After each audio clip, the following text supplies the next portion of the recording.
السلام عليكم ورحمة الله وبركاته. معاكم زارب.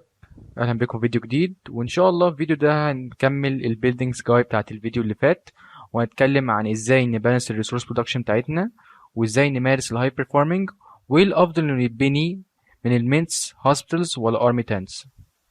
مبدئيا كده إحنا عندنا 4 أنواع من الريسورس بيلدينجز: فارملاند اللي بتنتج جرين، واللمبر يارد اللي بتنتج الوود، وكواري اللي بتنتج الستون، والماينز اللي بتنتج الايرون. عشان تبقى مكفي نفسك من كل نوع من الريسورس ديت عندك اختيارين: يا تبالانس برودكشن، وده معناه انك تبني فارم واحده بس، عشان لازم تخلي الانبروتكتد جرين بتاعك صفر، يا اما جيشك هياكله كله طبعا. وبعد كده تبني عدد متساوي من اللمبر ياردز، كواريز، وماينز. خلينا نقول مثلا 5 من كل نوع. وبعد كده في التالنتس منيو تساوي التالنتس بوينتس بتاعتك في كل ريسورس ما عدا جرين طبعا.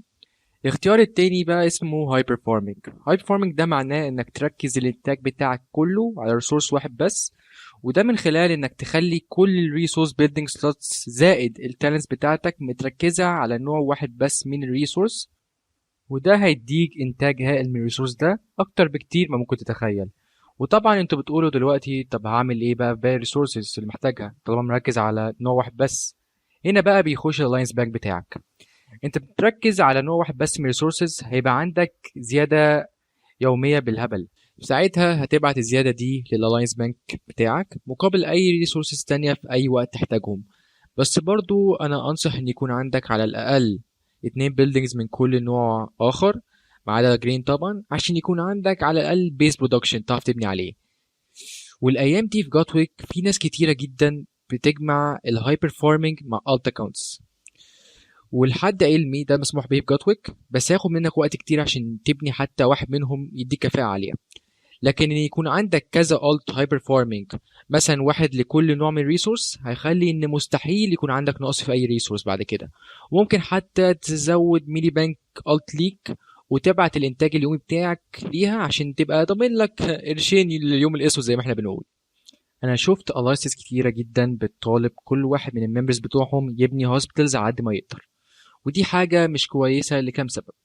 في الأول كده البيلدينج ستوكس المسموح لك تبني فيها هوسبيتالز، مينس أو أرميتنز، لازم تركز فيها على أهم ريسورس آخر عندك اللي هو إيه؟ الجولد. يبقى لازم تبني عدد محترم من المينس. أنت كده كده عندك الباركس في المدينة بتاعتك، فمش محتاج أي أرميتنز. لما نيجي بقى للهوسبيتالز لازم تاخد قرار، اللي هو أنت فايتر أو وورير، عندك جيش كبير مدعوم بستاتس كويسة وبتحارب كتير جدا. في الحالة دي لازم يكون عندك على الأقل 7 to 8 hospitals عشان تدعم اللايف ستايل بتاعك اللي هو اللايف ستايل اوف فايتر زي ما بنقول. هل بقى انت مش فايتر او لسه بتركز انك تبني نفسك وبتكبر ولسه ما فتحتش التي فورز او حتى مش قريب انك تفتحهم؟ يبقى ركز على المينس. لازم في الحالات دي يكون عندك على الاقل 10 مينس، وتبني يعني ماكسيمم 2 to 4 hospitals. وخلي الجيش بتاعك صغير على قد يخليك تقدر تجاذر او تبعت فول ارمي لاي رالي.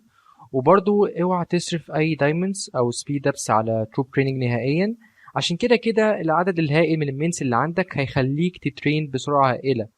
عشان المينت الواحد هيديك 20% تروب تريننج سبيد زائد 2% توتال اتاك بونس، وطبعا بتنتج جولد. ففي الحالة دي المينس اختيار الافضل ليك عشان تجرو وتليفل اب. وكمان تمن بناء المينس رخيص جدا مقارنة بالهوسبيتالز، فممكن تبدل الهوسبيتالز في أي وقت لما تكون جاهز إنك تبقى وورير. وأهم حاجة اوعى تقعد على الجولد اللي معاك، لما يكون عندك زيادة ابعت للألاينس بانك أو البنك الشخصي بتاعك حتى، عشان الإنتاج يفضل شغال والريزيرفز بتاعت الجولد تكبر. في ساعتها مش هيبقى ليها لازمة إنك تجذر أي جولد من أساسه، وتقدر تركز إنك تماكس أوت الشامبيون سيت بتاعتك لو لسه ما وصلتلهاش لليجندري، عشان الست دي هتساعدك جدا بالذات الاكسسوري بتاعتها. وعشان اساسا تابجريد الست دي محتاج تجاذر جرين، وود، ستون، وايرون، وهتلاقي بعد كل جاذرينج ايتم بتجيلك منهم. فعشان كده لازم توفر الوقت اللي هتجاذر فيه الجولد وتركز على الريسورسز التانية عشان تابجريد الشامبيون سيت في اسرع وقت ممكن. وبكده يكون وصلنا لنهاية الفيديو، واتمنى يكون استفدتوا وعجبكم الفيديو، وان شاء الله اشوفكم في الفيديو اللي جاي. تصبحوا على خير.